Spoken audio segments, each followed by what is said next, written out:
Wir bekommen viele Mails von euch und aus manchen dieser Mails lassen sich ganze Folgen machen. Zum Beispiel diese Mail von einer Hörerin. Es gebe da ein Thema, das sie persönlich umtreibt. Es geht um den Gaza-Krieg, beziehungsweise darum, wie gewisse Menschen auf diesen Krieg reagieren. Zum Teil sind es Leute, die oft ganz weit weg sind von dem, was dort gerade passiert. Sie schreibt: Ich verstehe nicht, warum sich gerade unter den Linken so viele unkritische SympathisantInnen für die Hamas finden. Geht doch einmal dieser Frage nach. Danke für die Mail. Wir gehen dieser Frage sehr gern nach. Das ist News Plus. Ich bin Rina Telli.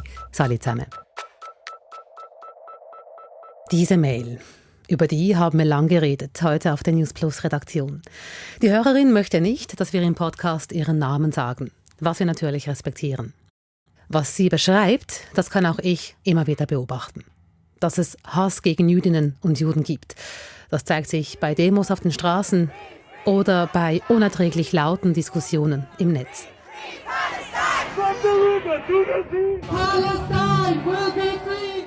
So hat es zum Beispiel getönt in Zürich und Basel an Demos nach dem 7. Oktober und den israelischen Angriffen auf den Gazastreifen. Was an solchen Parolen problematisch ist und von wem sie kommen, das schauen wir uns jetzt an. Um mich schlau zu machen, habe ich Stefanie Mahrer angerufen. Mahrer? Guten Tag, Frau Mahrer, da ist Telli, Radio SRF. Sie ist Historikerin an der Uni Bern und hat sich mit den Fragen befasst, die uns in dieser Folge interessieren. Ich habe Stefanie Mahrer als erstes von der Mail erzählt. Sie schreibt: Ich verstehe nicht, warum sich gerade unter den Linken so viele unkritische Sympathisantinnen und Sympathisanten für die Hamas finden. Meine Frage an Sie, ist das so? Gibt es von links Sympathie für die Hamas? Es gibt im Anschluss an die Terroranschläge vom 7. Oktober ganz klar in gewissen Teilen der Linken Sympathien für die Hamas und auch für diese Anschläge ein Stück weit. Diese Sympathien kommen eher nicht aus den linken Parteien selbst, sondern aus einer sich als links bezeichnende, schwer zu definierenden Gruppe, viele junge Menschen, die ihr Verständnis der Linken ganz klar aus einer antikolonialen Ecke quasi beziehen. Wir haben noch einen anderen Experten angerufen, Peter Ulrich. Hallo? Hallo. Er ist Soziologe an der Technischen Universität in Berlin und beschäftigt sich als Forscher mit Antisemitismus und Protesten. Selbst den härtesten Betonkopf-Antiimperialisten ist schon, glaube ich, klar, dass die Hamas eine islamistische Organisation ist, die auch mit linken Positionen erstmal wenig gemein hat. Peter Ulrich sagt also, ähnlich wie die Historikerin, dass man differenzieren müsse von wegen Linke und Sympathien für die Hamas. Was es aber gibt, ist eine sehr stark ausgeprägte Kritik an Israel bis hin zu einer ausgeprägten Feindschaft auch gegenüber Israel. Und diese Kritik an Israel, die könne es in sich haben. Dann ist es im Grunde genommen egal, wofür die Hamas konkret inhaltlich steht. Es geht gegen Israel. Es gibt also in gewissen linken Kreisen Sympathien für die Hamas. Hamas-Sympathie hat viele Gesichter, würde ich sagen. Es ist einerseits, wenn wir auf diesen 7. Oktober und die Tage direkt im Anschluss schauen, da können Sympathien so ausschauen, dass man diese Terroranschläge quasi versteht, weil man sie in ein größeres Narrativ einer legitimen Befreiungsbewegung der Palästinenser versteht, zum Beispiel. Oder indem man, das kommt dann einige Zeit später, ganz klar, ganz öffentlich bezweifelt, dass diese Anschläge in dieser Brutalität tatsächlich stattgefunden haben, gerade auch in Bezug auf sexualisierte Gewalt gegenüber Israelinnen.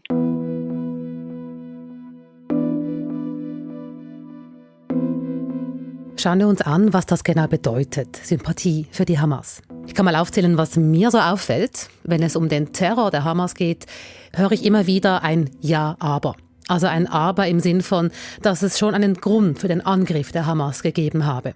Klingt in meinen Ohren oft nach einem Aber, das den Terror rechtfertigt. dieser Ruf nach dem Kontext, würde ich jetzt möglicherweise noch nicht mal sagen, dass das explizite Sympathien für die Hamas sind, aber indem man diese Anschläge vom 7. Oktober, und da muss man einfach sagen, da wurden Babys ermordet und Frauen grausamst verstümmelt, indem man diese Anschläge als ein Stück weit eine legitime Reaktion auf 70 Jahre Unterdrückung der Palästinenser versteht. Das ist problematisch, ja, weil man dieses Ereignis so in eine Linie von vielen Ereignissen stellt und ihm dann die Einzigartigkeit nimmt und auch komplett ignoriert, welches Trauma das auslöst in der israelischen Bevölkerung. Dann gibt es diesen Slogan, den ich oft lese und höre. From the river to the sea.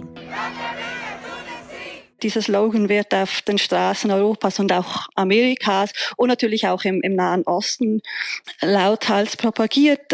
Das bedeutet ja schließlich nichts anderes, als dass man from the river, also vom Fluss Jordan bis to the sea, also dem Mittelmeer, quasi das ganze Gebiet, was heute Westjordanland ist, das besetzte Westjordanland, der Gazastreifen und Israel, der Staat Israel in seinen jetzigen Grenzen als nicht jüdisch bezeichnet. Das heißt, eigentlich bedeutet das, dass die jüdische Präsenz dort ausgelöscht oder vertrieben werden sollte. Und das ist eindeutig antisemitisch. Unsere Hörerin, die uns das Mail geschrieben hat, ihr fällt noch etwas anderes auf, nämlich dass Israel immer wieder Kolonialismus vorgeworfen werde. Das funktioniert nicht und das funktioniert aus historischer Sicht einfach nicht. Israel ist kein Kolonialstaat. Das war ja kein koloniales Projekt, diesen Staat Israel zu gründen. Es gab ja kein Heimstaat jetzt in Europa, sondern Israel wurde gegründet 1948 eigentlich als Reaktion oder aus der Notwendigkeit nach der Erfahrung des Holocausts heraus, ja, mit dem Bewusstsein, dass es keine Sicherheit für das jüdische Volk gibt, wenn es keine eigentliche Staatlichkeit hat. Und da gibt es ja keinen Rückgriff auf eine koloniale Heimstätte sozusagen. Und daher ist es einfach historisch verquer, Israel als Kolonialstaat zu bezeichnen. Und dann geht es ja auch nicht auf mit diesem Argument, dass man das dekolonisieren muss eigentlich. Israel Kolonialismus vorzuwerfen sei historisch gesehen falsch, sagt die Historikerin. Der Soziologe kann zu einem gewissen Grad verstehen, was die Leute meinen, wenn sie mit Antikolonialismus argumentieren. Man hat einerseits eine tatsächlich im gewissen Sinne koloniale Situation, also zumindest hat der Zionismus auch Aspekte ganz klar eines Siedlungskolonialismus in seiner Entstehung, aber das darf halt nicht dazu führen, dass man die aktuelle Situation in so einem sehr einfachen Täter-Opfer-Schema darstellt und in einer, sagen wir, verballhornten und in Alltagsaktivismus übersetzten einfachen Variante von postkolonialer Theorie kann man halt den Nahostkonflikt so deuten. Das eine ist also, was gesagt wird. Und das andere ist, was nicht gesagt wird. Da war zum Beispiel dieses unglaublich laute Schweigen der MeToo-Bewegung. Da wurden am 7. Oktober Frauen und Kinder vergewaltigt und es gab keinen Aufschrei. Dieses Schweigen ist eigentlich aus feministischer Sicht absolut unverständlich. Und ich glaube, das hat auch nach den Anschlägen in den feministischen Kreisen in Israel eine unglaublich große Trauer auch ausgelöst, dass man das Leiden jüdischer Frauen unter sexualisierter Gewalt einfach nicht verurteilt hat.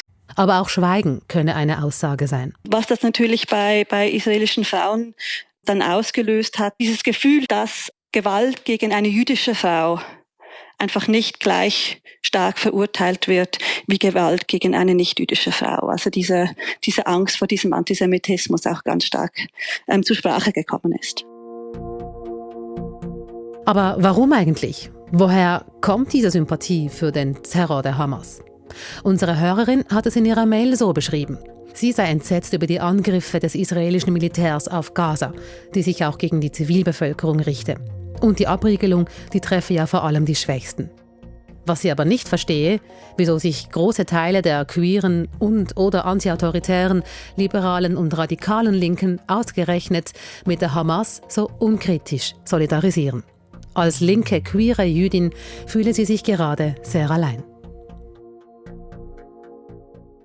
Die Historikerin Stefanie Mahrer erklärt das mit Doppelmoral. Dass Israel quasi ganz oft dämonisiert wird als die militärische Übermacht, die ein ganzes Volk unterdrückt und dann das zum Anlass genommen wird, eben Gewalt gegen Israelis und gegen israelische Frauen nicht gleichermaßen auch verurteilen zu können.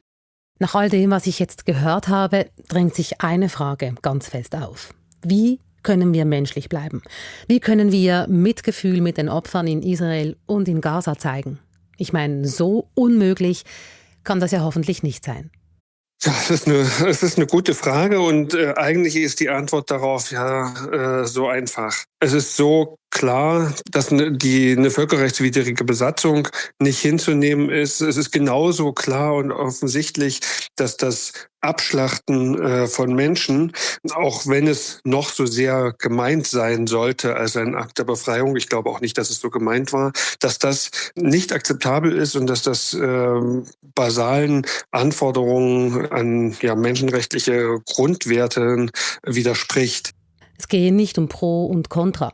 Oder wie es einmal der Rapper Mzumo gesagt hat, es sei kein Fußballspiel, bei dem man für die eine oder andere Seite sei. Das Problem ist, dass wir so eine Debattensituation haben, die förmlich dahin drängt, also wo ein Großteil der beteiligten Akteure sehr stark Partei ergreift, entweder für die eine oder für die andere Seite.